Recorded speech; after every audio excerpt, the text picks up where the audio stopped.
Good day everyone, we are the Group 6 and we're going to discuss Chapter 7, Mobile Phone Features. Learning contents includes basic features, advanced features, and security and privacy. A mobile phone features refers to any capabilities or features a mobile phone have beyond basic calling. These features evolve significantly, transforming mobile phones into a basic communication device into a more versatile tools. In essence, mobile phone features encompass a wide range of hardware and software capabilities that contributes to the overall device functionality and user experience. And here are the examples. First, a camera. A camera is a device that captures or records a visual information. Next, battery. It consists of one or more electrochemical cells that converts stored chemical energy into a electrical energy. Display. A visual output of a computer or a mobile device. SIM card or subscriber identity module. It stores information about the cellular phone subscribers, like their phone numbers. User interface, a graphical or textual interface that a users interact with to control a computer or mobile device. Internet, a global network interconnected computer networks that allows people to communicate or share information with each other. The last one is a mobile phone, a data that is transmitted over a cellular network rather than a Wi-Fi network. Is the advanced features. We all know naman na mas gusto natin na gumamit ng mga technologies na kung saan mas mabilis at mas convenient sa atin. So, yung mga benefits kasi ng mga modern or tinatawag na mga advanced features, meron tayong mas mabilis na performance, which is mas malakas na processor at mas malaking RAM kaya hindi sila madaling mag-lag. We also have the mas mahabang battery life at fast charging. Hindi na kailangan mag-charge ng madalas, like ganon. And mas magagandang camera. Mas malinaw at mas mataas ang quality ng mga pictures at videos. Kaya hindi mo na kailangan ng DSLR na para sa magagandang shots mo. Mas madaling pag-access na sa information or tinatawag na information because we also have the AI assistant na nakakatulong sa atin sa mga assignments natin, ganon. At meron din tayong mas secure. Meron na tayong may face unlock, fingerprint scanner, at advanced security features. Mas maraming gamit na pwede mong gamitin ang phone mo para makapagbayad o through online or kumita through online. Yan. And mas connected tayo sa iba. So, meron tayong mas malinaw ang video calls, mas mabilis ang social media at mas madaling makipag-ugnayan sa mga mahal natin sa buhay. So, andito yung mga examples ng mga advanced features. We also have the folding display. Ito yung mga phone na naka-tiklop tulad ng mga Samsung Galaxy. Mas convenient ito kasi mas maliitong dalhin. And we also have the high refresh rate displays. Ibig sabihin nun, mas smooth ang paglalaro mo or pag-scroll mo ng mga video. And under display cameras, ito yung mga camera na nakatago sa screen natin para wala ng notch o butas sa display, like ganon. And we also have the AR/VR capabilities, nagbibigay ng mas realistic na digital experience. Sa VR kasi, pwede kang maglaro ng mga 360 degrees games at makaramdam na parang nasa loob ka mismo ng game. And we also have the last part is the high performance processor and RAM. Nagpapabilis ng phone tulad ng mga Snapdragon 8 Gen 2 o Apple at A17 Bionic at malaki ang RAM like 8GB, 12GB or higit pa. Mobile security refers to the measures and practice implemented to protect mobile devices, their data, and the network they connect to from various threats, including malware, data breaches, unauthorized access, and theft. As mobile technologies continue to evolve and collect vast amounts of user data, Ensuring privacy is crucial for maintaining user trust and compliance with regulations such as GDPR and CCPA. Key aspect of mobile security. Number 1, device security. Implementing strong authentication mechanisms such as password, PIN, biometric, and device encryption to prevent unauthorized access. Number 2, operating system updates. Regularly updating the device's operating system. App security. Vet apps before downloading them. Stick to reputable App Store and review app permission to minimize the risk of installing malicious software. Number 4, network security. Utilizing secure Wi-Fi connection, VPNs, and firewall to protect data transmission and prevent eavesdropping or interception. Number 5, remote management. Enabling features like remote wipe and device tracking to mitigate the impact of device loss or theft. Example, Face ID, a face recognition system used for secure authentication on Apple devices.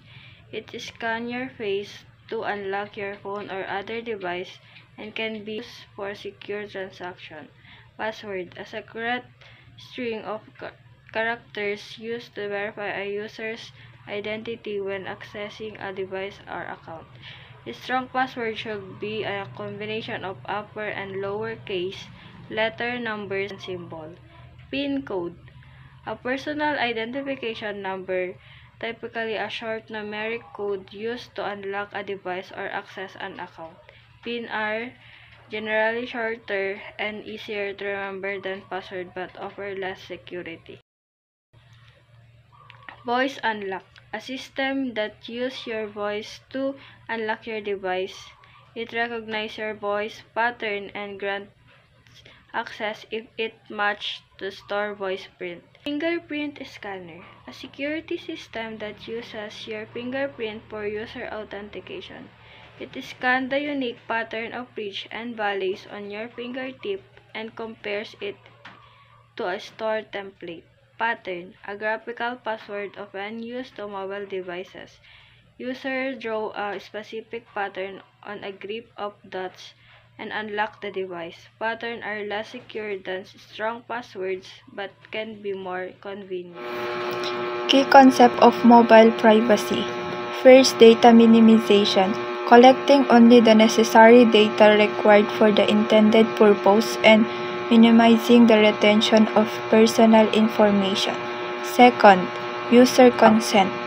Obtaining explicit consent from users before collecting their data and providing transparency regarding data collection practices. Third, privacy by design. Integrating privacy considerations into the design and development of mobile application and services from outset. Fourth, data encryption. Encrypting sensitive data is stored on mobile devices and transmitted over networks to prevent unauthorized access.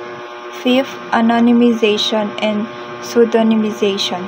Aggregating and anonymizing user data to protect individual identities while still enabling analysis and insights. And last, user controls. Empowering users with granular controls over their privacy settings, including the ability to opt out of data collection and sharing. Here's the advantages. First, communication. Mobile phones have transformed how we communicate. They keep us connected with family, friends, and colleagues no matter where we are. This is especially crucial in emergencies. And second, access to information.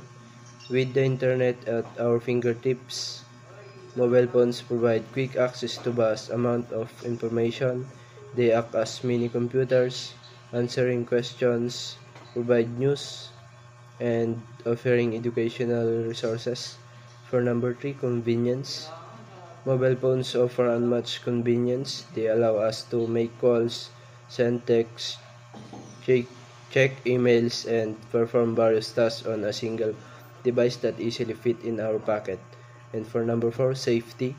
Mobile phones enhance personal safety and emergencies or unfamiliar place. They enable us to call for help or use GPS to find our way. And for number 5 last, entertainment. Mobile phones offer a wide range of entertainment options. You can play games, watch videos, listen to music, and even read books all on your mobile device. So, disadvantages, distraction, okay, or pagkagambala.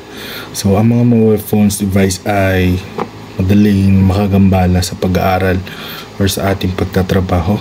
So, and ang mga notification, okay, gaya ng social media at games, ML, ay maaari makaagaw ng atensyon natin, okay, dahilan para hindi matapos ang mga gawain. Okay, example sa ating ginagawa sa IT App Dev 1, so maaring mahirapan tayong mga estudyante na mag-focus sa ating coding o pag-aaral ng mga iba-iba pang subject natin dahil sa mga distractions na dala ng ating mga cellphone. So next one is health concern. So mga problema sa kalusugan, ano? So ang sobrang paggamit ng mobile devices ay maaaring magdulot ng iba't ibang problema sa kalusugan tulad ng pananakit ng mata, leeg at likod. And ito yung radiation mula sa mga cellphone ay pinag-aaralan pa rin sa epekto sa kalusugan. So next one is the privacy or pagka-pribado. So mga mobile device apps at online services ay madalas na nangongolekta ng personal na impormasyon natin. So maaari itong magdulot ng problema sa ating mga privacy kung ang impormasyon ay ma-hack o maibenta sa mga third-party companies. So, mahalaga na maunawa ng mga estudyante ang mga issue sa privacy at security ng data sa pagbuo ng mga mobile applications. So, social isolation or paghiwalay sa lipunan. So, ang sobrang paggamit ng mobile devices ay maaaring magdulot ng pagkakahiwalay sa tunay na mundo. Ang mga tao ay maaaring mas mag-focus sa kanilang mga cellphone kaysa sa pagkikisalamuha sa mga ibang tao. So, mahalaga na maunawaan natin na tayong mga estudyante at hindi lamang sa mga estudyante ang epekto ng teknolohiya sa lipunan at kung paano ito maaaring magdulot sa pagkakahiwalay-hiwalay. So, addiction or pagkalulong. So, ang mga mobile games gaya ng ML, CODM, ano pa ba dyan at sa mga iba pa at ay maaaring magdulot ng pagkalulong. Ang mga tao ay maaaring kumugol ng sobrang oras sa kanilang mga cellphone na magdulot ng problema sa kanilang pag-aaral, trabaho, or sabihin natin sa relasyon. So, mahalaga na maunawaan din natin to, lalong-lalo na sa ating mga estudyante, ng mga mekanismo ng pagkakalulong sa teknolohiya at kung paano ito may iwasan. That is all. Thank you for listening.